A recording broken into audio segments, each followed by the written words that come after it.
really delighted with the attendance tonight for our United Ireland debate. As you can see, the room is absolutely full behind me. We've had to put out more chairs, and we're delighted that people have become interested in our campaign and want to hear what we have to say, to hear what the group has to say. We have 4 very well-respected, well-renowned speakers here tonight.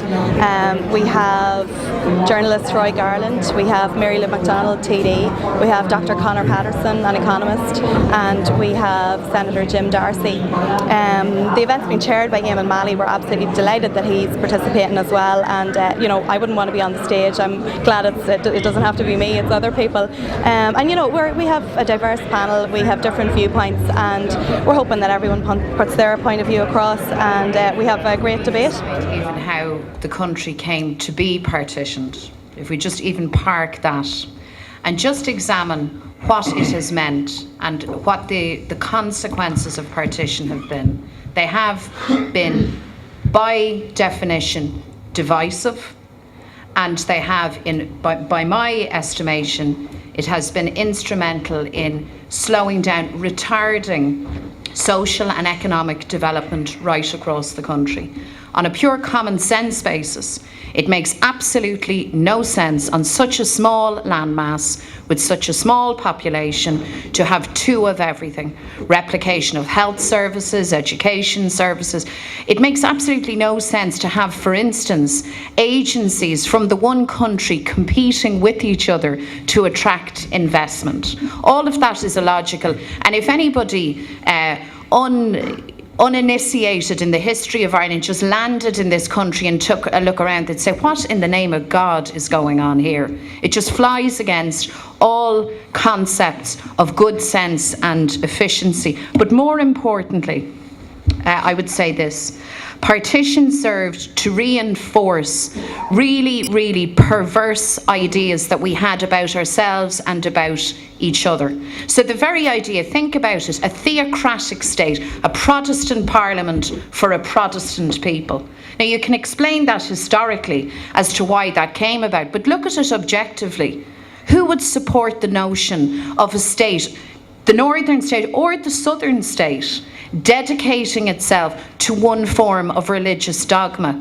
And you see the question that Roy raises there around this concept of Irishness. I agree with him that we have to have a conversation around that, because for too long it was Protestant, British, Catholic, Irish. And anybody with an ounce of common sense knows that it's not that simple, nor should it be. Because plenty of Irish men and Irish women, go back as far as Wolfe Tone himself, didn't conform to the Catholic Irish Republican thing. So I think we need to have a discussion. What does it mean to be Irish? And I think that's a challenge, not just for unionism, by the way. I think that's a challenge for all of us. But the time is right for it now. It's 2013. We're 3 years away from the centenary of the Rising, and we need to have that discussion. And I believe that whatever the unionist view, I think that people are more broad-minded. I think they can see beyond some of the historical baggage, and we need to have that conversation. Thank you, Mary Lou. Thank you, Mary Lou. I'm moving on. Conor Patterson. You see, I think there's a vested interest issue in Northern Ireland in the unionist community, because I think the real dependent relationship is in the Hillsboroughs and Moiras and Banbridges and Carrickferguses, where highly paid public officials who live off the British state. That's the real dependency. And they're convinced, they dominate the unionist parties, they dominate unionist politics, they dominate the unionist position in the media, and they promulgate that. And it's in their interest, because they have most to lose in any changed circumstance. But they have rightly pointed out the biggest threat to the future of the United Kingdom, and I think they're right, wasn't the IRA, it's what's happening in Scotland. And what happens then when the British government starts to renegotiate the terms of the subsidy, if it is one, question mark. And what I'm saying is we need to be making provision for alternative models. It's not going to happen overnight, but we need to begin the debate. And similarly down south, what happened, the nation, what happened, the so-called republic? this is the time, greater than any other time in the past, for a debate, north and south, about the future of this territory, of this island. Right. I'd like, the word convince really puts my hackles up. You can't convince unionists.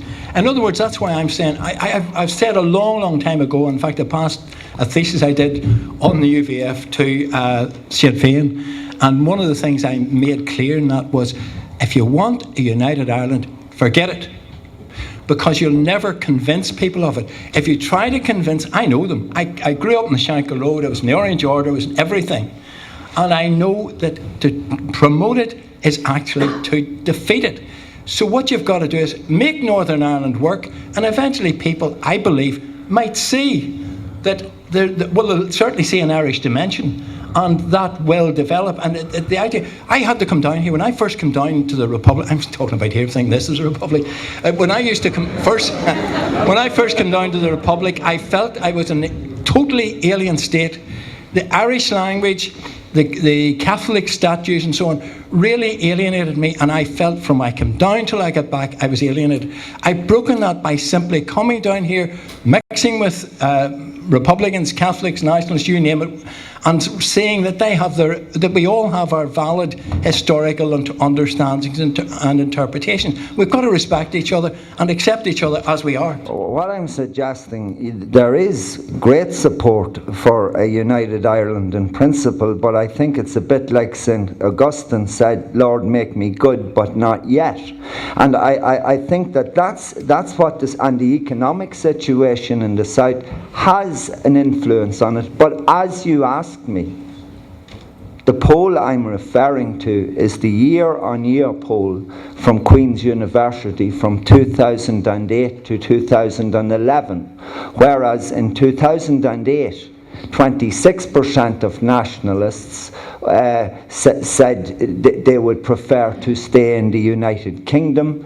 In 2011, that same poll, by the same methodology, so I'm referring to trend rather than actual number, said 52% of nationalists wish to stay in the United Kingdom. Now, could I say, just on the other thing, we hear, oh, why can't the Unionists see that their future is in a united Ireland? What united Ireland are we talking about? Because I get a sense that some people think it's assimilation, give us back our Teddy's head, but that day is gone. That day is gone. Certainly not that. It's certainly not that. Those of us that argue for unity, we have a responsibility to create the debate where all of those issues are teased out, because there might be an assumption that this is just about assimilation. This isn't about assimilation. We don't want a 32-county free state. We want a new Ireland, and certainly I want the Republic. Yeah, but I'll come to that in a moment. I'll come to that in a moment. But Jim, very quickly, Jim. Well, I think it was very, very interesting debate. It was very well marshalled by Eamon Mallie, but